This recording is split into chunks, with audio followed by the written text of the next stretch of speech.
আজ আমাকে কথা বলতেই হবে ইনশাআল্লাহ, কারণ আগামীতে আবার আপনাদের সাথে দেখা হবে কিনা আমি জানি না। কথা বলতেই হবে।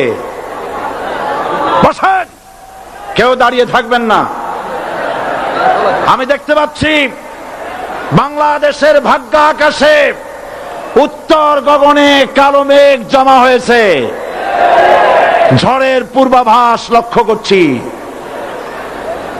যদি মোকাবেলা করতে না পারেন সক্ষম ভাবে, এমন অন্ধকার গাঢ় কালো অমাবস্যার রাত আসতে পারে যার সুবে সাদেক হওয়া অসম্ভব। সুতরাং আপনারা কি কাপুরুষের মতো কাফের মুশরিকদের গোলামি করে মরতে চান? বিড়ালের মতো 500 বছর বেঁচে থাকার কোনো লাভ নাই। সিংহের মতো 1 ঘন্টা বাঁচতে চাই। আমাদেরকে বলা হয় সাম্প্রদায়িক উস্কানিমূলক কথা নাকি আমি বলি। পত্রপত্রিকা দিছে না তারা? সাম্প্রদায়িক উস্কানি কথা, সাম্প্রদায়িক উস্কানিমূলক কথা বলি। সেই জন্যই বোধহয় শত শত মুসলিম আমাদের কাছে এসে মুসলমান হয়। মানুষে আর বোকা বানানো যাবে না। যাবে কি? আর বোকা বানানো যাবে? তারপর বলছে কি? এরপরে বলছে আমাকে বলছে রাজাকার। শুনে রাখো চট্টগ্রামের লক্ষ লক্ষ জনতা, পার্লামেন্টে যখন আমাকে এই কথা বলা হয়েছিল, আমার পার্লামেন্টের কলিগ জাফরুল্লাহ চৌধুরী সাহেব বসে আছেন এখানে। হ্যাঁ, জাফরুল ইসলাম চৌধুরী বসে আছেন পাশে। প্রধানমন্ত্রী সুদ্ধা, অন্তত 3 শতাধিক পার্লামেন্টের সম্মানিত সদস্যরা সেদিন বসা। 1997 সনের বাজেট বক্তৃতা যখন আমি করতেছিলাম, ডক্টর কুদরতে খোদা, নাম রাখছে কুদরতে খোদা, আসলে গজবে খোদা। এই লোকটি নাস্তিক, ইসলামের চূড়ান্ত দুশমন। তার প্রণীত শিক্ষা ব্যবস্থার যখন সমালোচনা করছিলাম, ট্রেজারি বেঞ্চ থেকে আমাকে বলা হলো রাজাকার। আমি আমার সমস্ত শক্তি একত্রিত করে বলেছিলাম শুধুমাত্র হিন্দুস্তানের রাজাকারেরাই আমাকে রাজাকার বলতে পারে। আমি বলেছিলাম 1973 সন পর্যন্ত আমি বাংলাদেশের কোন রাজনৈতিক দলের নেতা এবং কর্মী ছিলাম না। আমি রাজাকার নই। আমাকে রাজাকার বলে যদি তাকেও প্রমাণ করতে না পারে 10 কোটি টাকার মানহানি মামলা দায়ের করব। আমার এই বক্তব্য সারা দুনিয়া শুনেছে। পার্লামেন্টে আমার এই বক্তব্য রেকর্ড হয়ে আছে। সেদিন 3 শতাধিক পার্লামেন্ট মেম্বারের কেউ আমার চ্যালেঞ্জ গ্রহণ করেন নাই। যে কোনো ব্যক্তি পার্লামেন্টে গিয়ে আমার বক্তৃতা দেখে আসতে পারেন।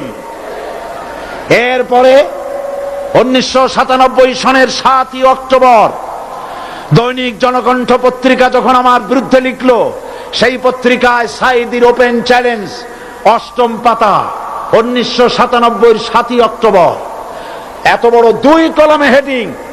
সেখানে আমি বলেছি বাংলাদেশের সকল সাংবাদিক, গোয়েন্দা বিভাগ, বাংলাদেশের সকল বুদ্ধিজীবীকে আমি আমার পিরোজপুরে আমন্ত্রণ করছি।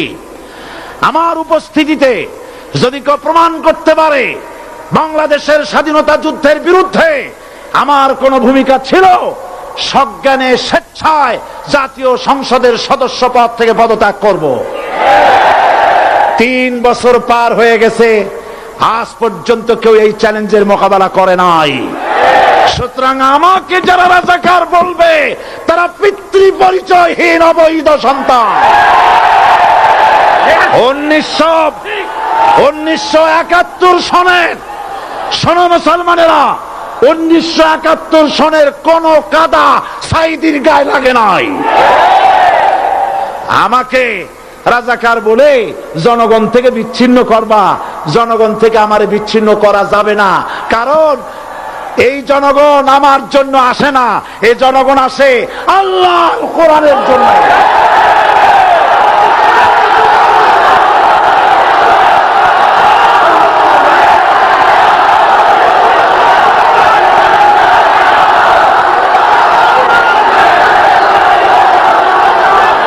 আজকে আর যারা ইসলামের কথা বলে, তারাই রাজাকার, তারাই মৌলবাদী। মৌলবাদী বললে আমরা অসন্তুষ্ট হই না, কারণ মৌলবাদী শব্দটা আসছে মূল থেকে। মৌল শব্দ এসেছে মূল থেকে। মূলবাদী তার মানে যারা মূলে আছে। মূল হলো কোরআন, মূল হলো হাদিস, মূল হলেন আল্লাহ, মূল হলেন আল্লাহ রসুল।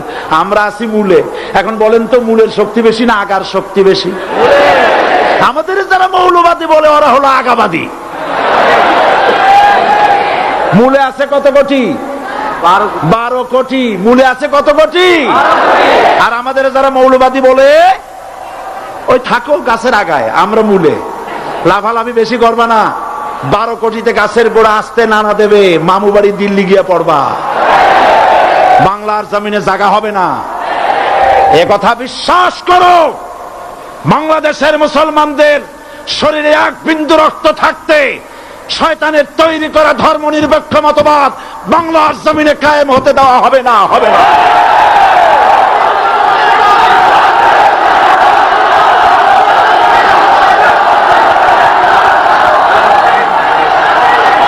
রাসূল করিম সাল্লাল্লাহু আলাইহি ওয়াসাল্লাম কোরআন প্রতিষ্ঠার জন্য আন্দোলন করেছিলেন। আয়াতুল কুরসি আমাদের সে কথাই শিখেছে।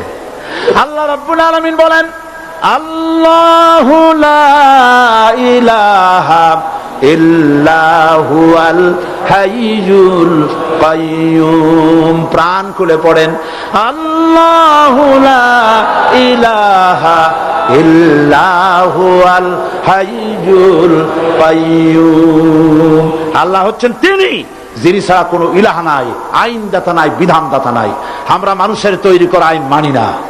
12 কোটি মুসলমানের দেশে আইন তৈরি করবে মানুষ, আমরা মানব না। পার্লামেন্টে তৈরি হতে হবে কোরআন দিয়ে, পার্লামেন্টে আইন তৈরি হতে হবে কোরআন দিয়ে। সুতরাং ভয় যতই পান আর যতই ষড়যন্ত্র করেন, 4 দল যখন একত্রিত হয়েছে, ঐক্যবদ্ধ থাকবে, সরকার ঐক্যবদ্ধভাবে গঠন হবে, নির্বাচন ঐক্যবদ্ধভাবে হবে এবং কোরআন হবে, আল কোরআনের পার্লামেন্ট হবে বাংলাদেশে।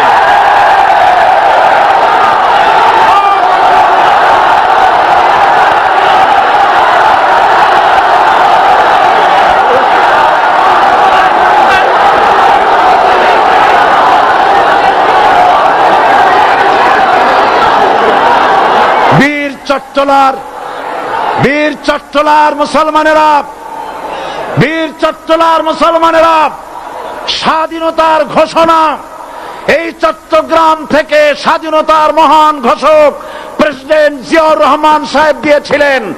এই চট্টগ্রাম থেকেই ইসলামী রাষ্ট্রের ঘোষণা হবে।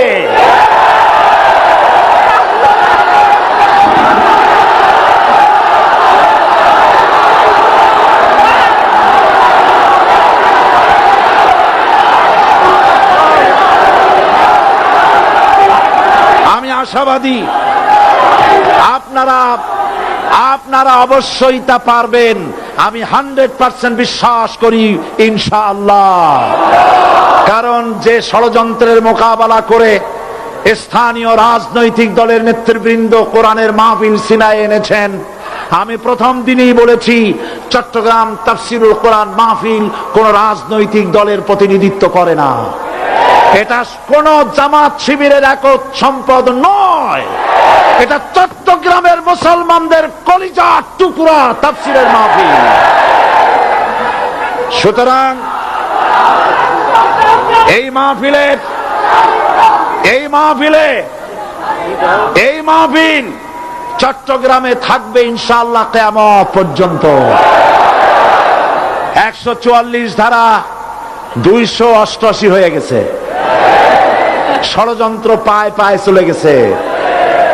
আমি ওই সব ছেলেদের বলি, সরকারি দলের ছাত্র হইয়া মুসলমানদের বিপক্ষে যাইও না। এদেশের ভাগ হয়ে